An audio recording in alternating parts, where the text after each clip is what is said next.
Hey, what's up, fellow slaves? So, the presidential elections are almost here. So that means all the political parasites running for presidential office or rerunning for presidential office are making promises that they aren't going to keep again. So as you can tell from the title of this video, the promise I'm going to be looking at in this video is Trump's promise to end the Afghan war. So it's actually funny because in 2016, Trump ran on this same promise, this kind of anti-war promise, where he used this same rhetoric, this anti-war rhetoric. So in this video, I'm going to go over why President Trump is most definitely not going to be leaving Afghanistan. So let's look at a couple things. I'm going to ask you a couple questions first, right? So the first question that you have to ask yourself when you hear such ridiculous promises is, why didn't he leave Afghanistan in his first 4 years in office? You got to ask yourself that. Actually, if I remember correctly, within his first 2 years in office, he dropped the world's biggest non-nuclear bomb on the Afghan people. Now, some people will say, oh, but he dropped it on the Taliban. Don't worry, I'm going to go into the Taliban. Let's just stick to the questions first, and then I'll get into the information. The next question that you have to ask yourself is, if Trump is so anti-war, how come he continued to attack Assad in Syria? You know, they made up all these fake gassings. It's been virtually proven that Assad did not gas his people. So that's, we covered Afghanistan being bombed, we covered Syria being bombed. Let's also look at Iraq. You know, if Trump is so anti-war, how come he killed the head of the Iranian military in Iraq? Straight up political assassination based on fake news.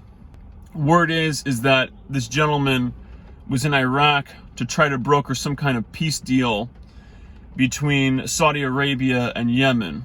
You know, Saudi Arabia who's bombing the shit out of Yemen because Yemen doesn't want to have a Saudi Arabian-backed government in Yemen. You know, the same Saudi Arabia that Trump sold billions of dollars of military equipment to so that they can bomb the people of Yemen. Or at least while they were bombing the people of Yemen. I mean, it's complete insanity. It's like, hey, look, you guys are committing these war crimes in Yemen. I mean, I know people have a short memory, but you can go back and look and see that Saudi Arabia was bombing wedding parties. They were bombing all kinds of civilian activities. Many war crimes. They were directly targeting civilians in Yemen. But Trump is like, you know what, let me sell you, what was it, $3 billion in military equipment? Yeah, that's definitely what somebody who's anti-war would do. You know, that's definitely something that somebody who's not part of the establishment would do, right? You know, it boggles my mind how people could still support this guy. And I think I've said it in a previous video, I voted for Trump in 2016. And then pretty much right after he was elected, I was like, wait a second, this guy's already gone back on his promises, because right after he won the presidential nomination, what did he do? He praised Hillary Clinton. If Trump was anti-war, why would he be doing these things? Now, I'm going to talk about the Taliban. I'm going to talk about Afghanistan. I'm going to talk about why we are not going to leave Afghanistan until the American people demand that we leave Afghanistan like they demanded we leave Vietnam. Now, a lot of people don't realize this, but the Taliban had nothing to do with the 9/11 attacks. A lot of people, because of the way the news reports stuff, they actually believe that we're in Afghanistan because the Taliban is responsible for 9/11. They aren't. And this senator, I believe she's a senator or congresswoman from Hawaii, the Democratic senator or congresswoman, what was her name? I don't remember her name, but I know that she's a CFR member, and thus her name really isn't worth remembering. But I remember she was in one of the debates. Somebody had mentioned the Taliban and how they were responsible for Afghanistan, and she actually called them out on it. I'll look for that clip and I'll insert it into here.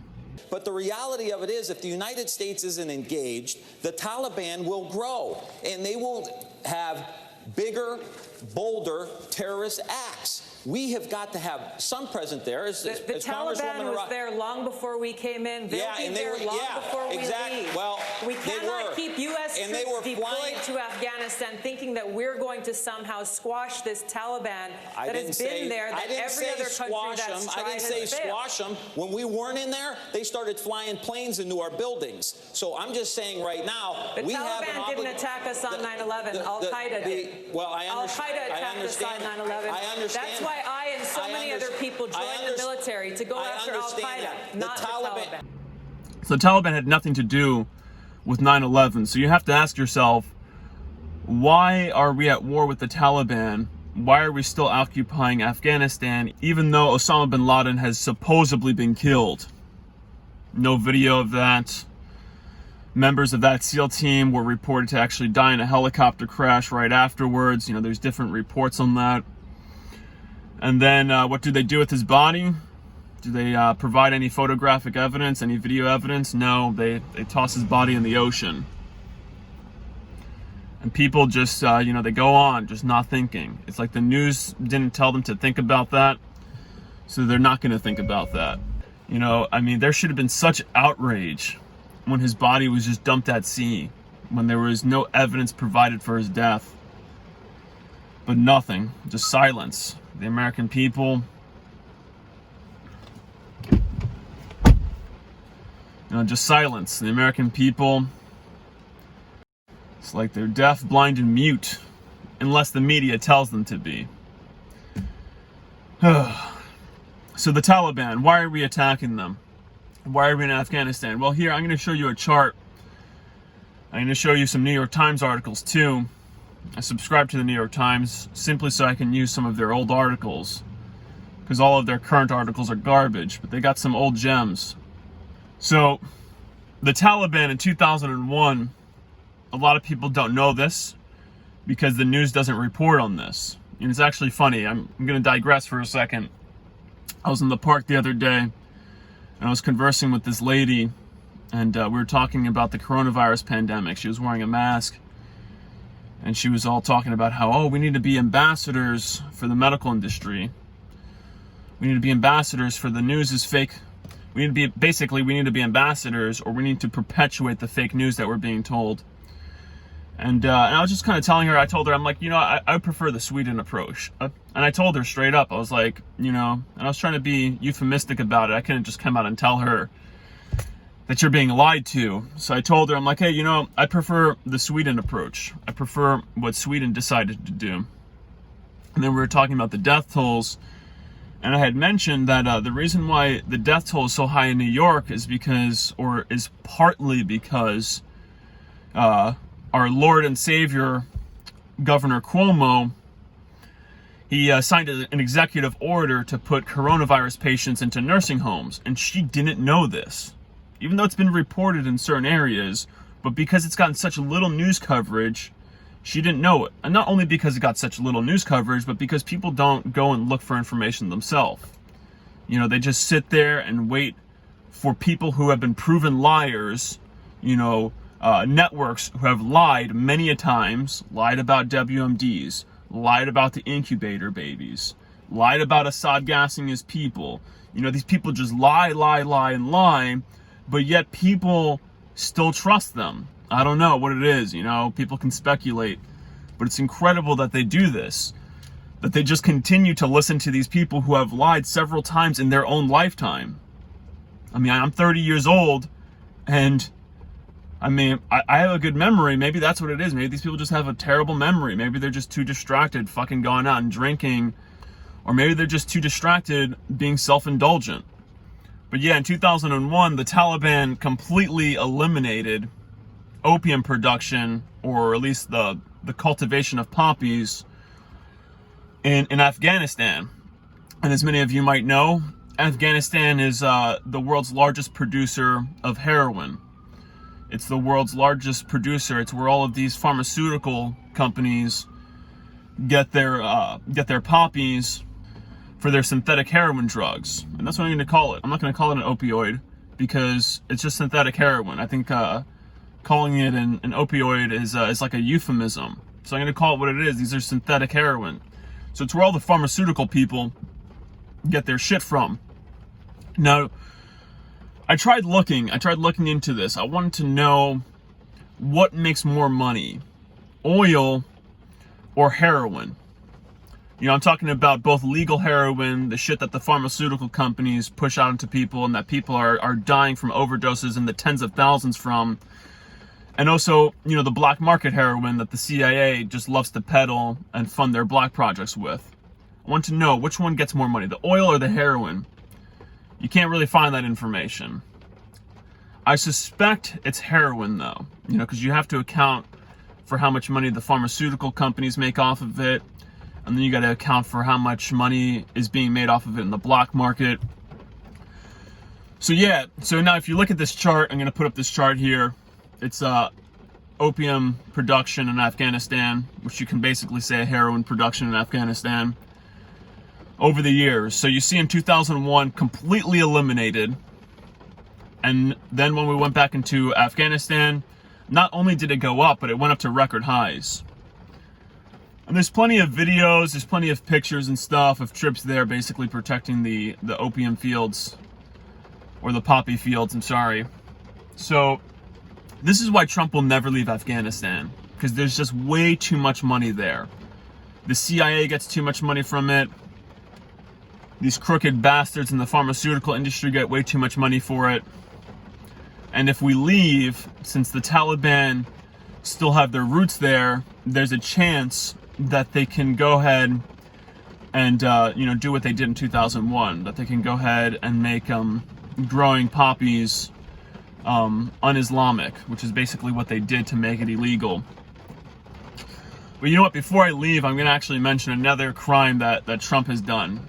You know, it's like Syria. He's not going to leave Syria because of the oil. We invested way too much money in Syria to just leave Syria without taking something with us. Same thing with Iraq. You know, it's funny, when the Iraq people voted to have the U.S. military taken out of Iraq, they said, oh, well, if you want us out, you're going to have to pay us for that $1 billion embassy that we built there. You know, that $1 billion embassy you guys didn't ask for, but we built there on our own accord? Yeah, you're going to have to pay us for that. So the same thing, you know, in Syria, we put too much money there to just leave. Same thing with Afghanistan. We put too much money there to just leave and have the opium or the poppies be reduced in production. So yeah, I'm sorry, I digressed. But yeah, there was this news story that Ron Paul Liberty Report covered, and recently, like over the last week, the U.S. military they bombed a Syrian army outpost. This is the outpost of a sovereign nation that we aren't supposed to be directly at war with. Now what happened? Essentially what happened was the U.S. military and our contractors are just driving around Syria like it's fucking no man's land. You know, they're acting like, they're pretending like they pretended Palestine was. Oh no, there's nobody here. It's just a land without a people that we can just fucking freely navigate and plunder like pirates. So the U.S. military and our contractors are there just driving around all fucking willy-nilly as if it's not a sovereign nation. And we're driving into where the oil fields are. We're trying to sell their oil to private companies. And some of our military personnel came across a checkpoint. And the checkpoint had Syrian army personnel. Army personnel that belongs to a sovereign nation that we're not at war with. And this outpost, or this checkpoint, they're like, we don't want you guys to go through here. You guys have no business here. So the U.S. military didn't like that. Shots were fired from one party or the other. And then the U.S. military is like, oh, we're being attacked.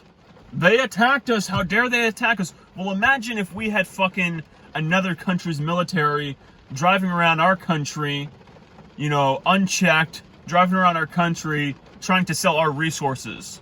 What would we do? Do you think we're just gonna let them go? Imagine that they come up to a checkpoint and we try to stop them and they drive through with force. I mean, imagine army personnel doing this. So just imagine what they would do to another nation's army.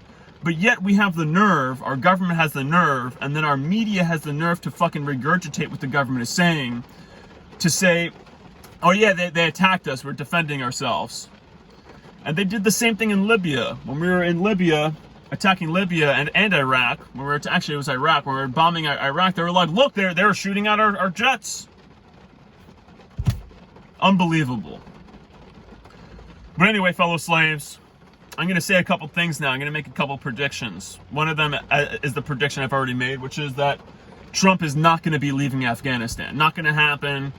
The next president's not going to leave Afghanistan. We're not going to leave until the American people get on the streets in the hundreds of thousands and the millions to demand us to leave. To demand us to stop killing civilians of other countries that have done no harm to us.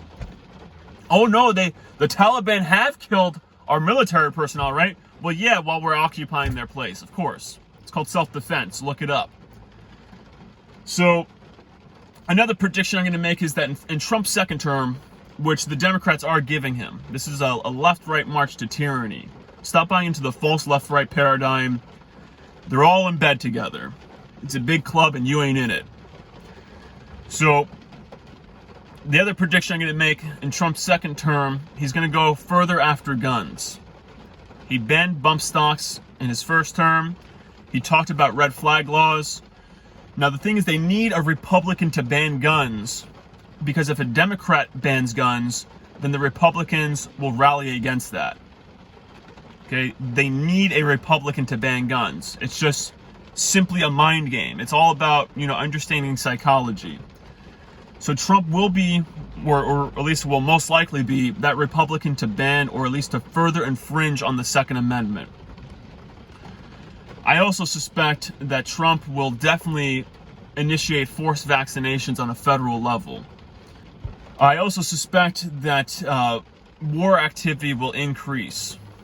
I'm sure he'll find some excuse to then start a more direct war with Syria, because he wants that oil. I'm going to withhold any predictions on China, because I don't really buy the whole drama going on with the West and China. Their economies are too intertwined. But I'm going to end this video here. I'll save some more predictions for the next video. I'll probably make some videos about these predictions. I'll see you fellow slaves in the next video.